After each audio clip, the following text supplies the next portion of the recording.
the negative of vector v. Well, that means that we're taking the opposite of v, which is the opposite of v1, v2, which gives us negative v1, comma, negative v2, and it's a vector. So that's the opposite of a vector, is just take the opposite of each of the components inside these crimped brackets. Subtraction of vectors. Well, don't forget, subtraction just means add the opposite. So of course this would be u1, comma, u2 minus v1, v2. So I could think of this as u1, u2 plus the opposite. So the opposite of v1, the opposite of v2. And so this would give me u1 minus v1, comma, u2 minus v2.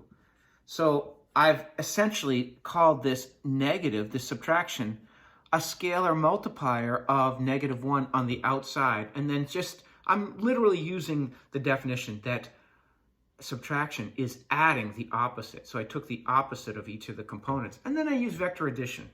And that has implications for our geometrical view of subtraction of vectors too, I imagine. Suppose you were asked to find vector u minus vector v, and you were given these two vectors.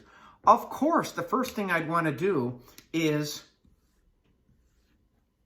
take vector u and put it in standard position. So I'm going to click it and drag it. So I'm going to do two different xy coordinate planes here. So I'm trying my best to show you. There is vector u. I clicked it and dragged it there.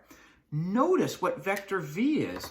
Vector v goes in this direction. So if I draw the same line but put the arrowhead the other direction, that's vector v. Now I can click it and drag it here, and here is the resultant vector, of course, will be from the initial point of our first vector to the terminal point of our second vector, or you might hear me say from tail of the first to head of the last.